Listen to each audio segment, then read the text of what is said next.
से पहले जो भगवान ने हम लोगों के साथ अन्याय किया वो तो अभी भौतिकवादी युग में वही कर रहा है जो भगवान ने किया।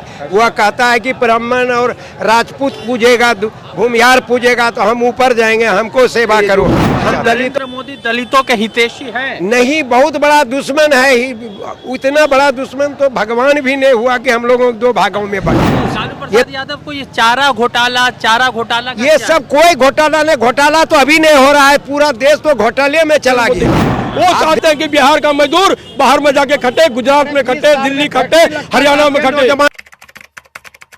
जिस देश में हम रहते हैं वहाँ पे लोकतांत्रिक तरीके से सरकार चुनी जाती है। 2014 में जब प्रधानमंत्री नरेंद्र मोदी सत्ता के सबसे बड़े शिखर पर बैठे तो उन्होंने कहा कि हम सबका साथ सबका विकास की बात करते हैं, मगर उसी के बाद जब एक दलित द्रौपदी मुर्मू जब इस देश की राष्ट्रपति बनती है तो उनको राम मंदिर के उद्घाटन में नहीं जाने दिया जाता। फिर एक दलित जो है चीफ जस्टिस ऑफ इंडिया यानी कि मुख्य न्यायाधीश जब सुप्रीम कोर्ट के बनते हैं तो एक मनुवादी विचारधारा के लोग जो है उनको ऊपर चप्पल चला देते, और फिर उसके बाद एक पत्रकार जो है उनके खिलाफ अभद्र टिप्पणी करते हैं तो उनको थाने बुलाकर ट्वीट को डिलीट कराया जाता है, ना कि उनके ऊपर यूएपीए, ना ही एनएसए लगाया जाता है, ना ही घर पर बुलडोजर चलाया जाता है। तो यानी कि जो कुछ भी हो जाए, चाहे लालू प्रसाद यादव 10 मरतबा पैदा हो जाए, जो लोगों के जहन में मनुवादी विचारधारा है, जो सामंतवादी सोच है, शायद उसको इस देश की जनता के अलावा कोई भी नेता खत्म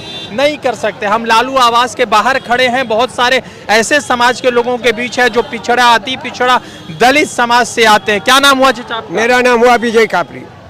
तो आप भी दलित समाज से आते हैं? नहीं, हम बैकवर्ड में से हैं। अच्छा, एक बात बताइए, इस देश में BR गवई साहब सुरक्षित नहीं हैं, उनके ऊपर जूता चला। उससे पहले द्रौपदी मुर्मू जो एक राष्ट्रपति बनी वो, तो उनको राम मंदिर के उद्घाटन में नहीं जाने दिया गया। तो राम मंदिर या सुप्रीम कोर्ट, क्या दलित, अति पिछड़ा, महापिछड़ा, महादलित सुरक्षित है इस भारत में? एकदम नहीं है। वह होता तो हमको गले लगा के ले जाता। वह तो हमको भी भगवान से पहले जो भगवान ने हम लोगों के साथ अन्याय किया वो तो अभी भौतिकवादी युग में वही कर रहा है जो भगवान ने किया। वह कहता है कि ब्राह्मण और राजपूत पूजेगा, भूमिहार पूजेगा तो हम ऊपर जाएंगे, हमको सेवा करो। हम दलितों का पूछने के लिए उस मंदिर में जाने कहाँ दिया जाता था? आज़ादी के बाद यह मौका मिला कि हम लोग विनोबा जी के कर्तव्य से जो कि हम लोग मंदिर में भी जाने लगे। अच्छा, ये सब घटना घटती थी, सब लोगों को पूजा पाठ करने का। दलित कहाँ सुरक्षित है जब सुप्रीम कोर्ट के सबसे वही बात ले कर रहे हैं। हाँ। ये लोग जो नेता बन के जाता है इसको ना असल लड़ाई लेकर के आना चाहिए। हाँ। अभी जितने जो हमारे पिछड़ी और बैकवर्ड के MP हैं उसको बगावत करना चाहिए। आज ये नीतीश को सोचता तो सरकार बनता बीजेपी का। नायडू और अथी तो ये लोग पेट भर रहा है, करोड़ों करोड़ ले रहा है, 5000 करोड़ ले गया नायडू। ये अपना गद्दी सुरक्षित करने के लिए जो करना चाहता है। नरेंद्र मोदी दलितों के हितैषी हैं? नहीं, बहुत बड़ा दुश्मन है। उतना बड़ा दुश्मन तो भगवान भी नहीं हुआ कि हम लोगों को दो भागों में बांटा।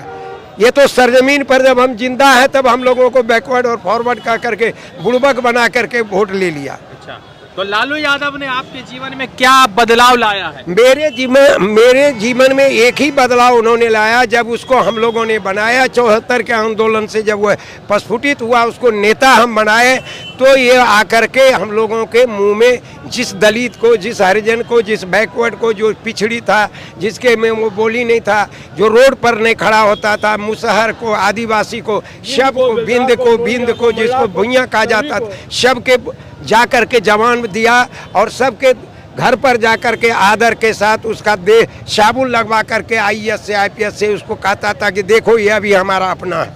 अच्छा। जब हम लोगों ने उसे बनाया तो वह करके दिखाया, लेकिन बीच में तो जो परिवर्तन होता है उस जाति का तो बुद्धि है ना। फॉरवर्डों का तो अभी भी बुद्धि हुआ तो ब्राह्मण ब्रेन तो उसी के पास है ना। अच्छा। तो लालू प्रसाद यादव को ये चारा घोटाला ये सब कोई घोटाला नहीं, घोटाला तो अभी नहीं हो रहा है, पूरा देश तो घोटाले में चला गया। अच्छा। आप देखते हैं कि अंबानी का किसका है? हाँ। अडानी किसका है? हाँ। मिहू चोकली जो लेके भाग गया, हाँ, कितना 1000 करोड़ लेके भाग गया, वो किसका आदमी है? हाँ। लालू का आदमी है। ये तो लोग भी गद्दी पर जब बैठा तो मतांध हो गया, हमको क्या करना चाहिए वो नहीं किया, जिसके चलते हम लोगों को आना पड़ रहा है। अच्छा।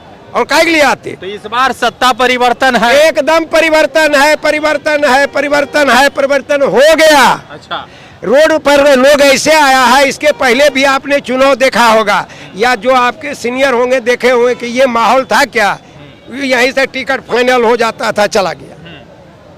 कांग्रेस के जमाने में ऊपरे से टिकट आ जाता था लिफाफे में बंद करके, सिंबल यहाँ हिलते रहिए, कि इसको कोई पूछता नहीं था। ये तो कम से कम हम लोग आकर के एक अपनी बात भी रखे। अभी हम लोग भी आए हैं तारापुर से, कि ये कह रहे हैं कि वहाँ जातिवाद मत करो, वहाँ यादव की बाहुलता है लेकिन वह नहीं जीत सकेगा, इसलिए वहाँ बिंद जाति के लोगों को दो।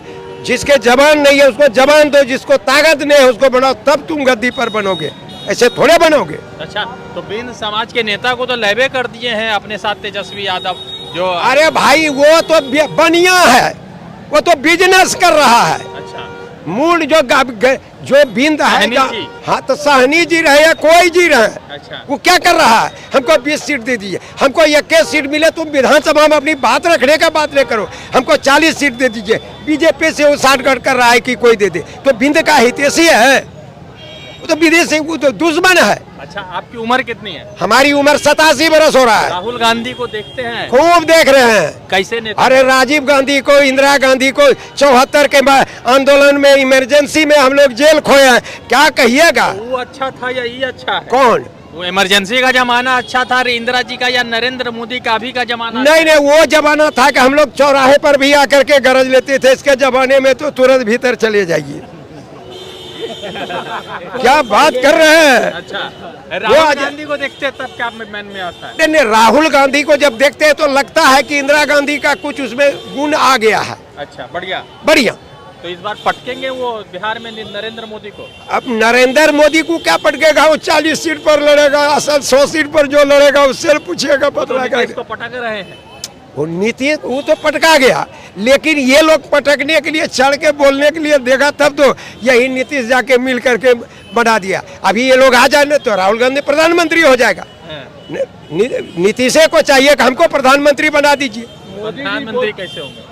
काहे न होगा? इसको तो यहाँ लोभ है जातिवाद का, हो छोड़िए ना, बड़का जतियन उसको छोड़िए नहीं रहा है, सब माल घोटैया हो रहा है। चलिए सुनिए ना, चलिए चलिए। आज बीजेपी के जो समर्थन वाले मीडिया हाउसेज है उन्होंने चलाया कि भाजपा गठबंधन बिहार में 160 सीट ला रही है। और उसको चोर है तो कह दे 500 गिरा गया तो हम लोग क्या करेंगे?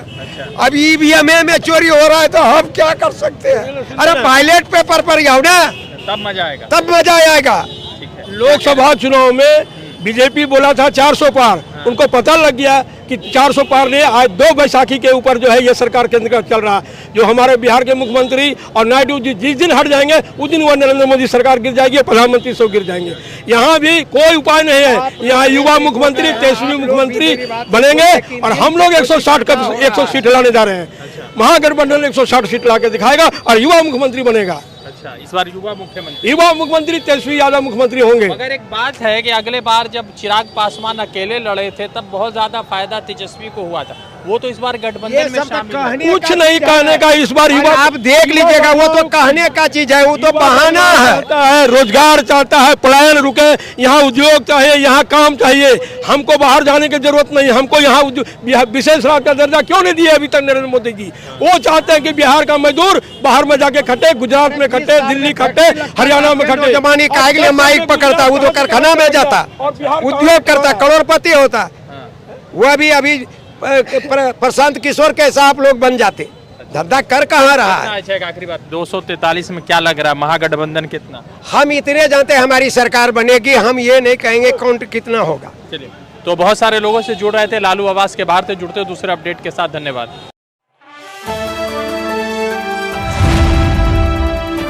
द इंडियन खबर, सच आपके सामने।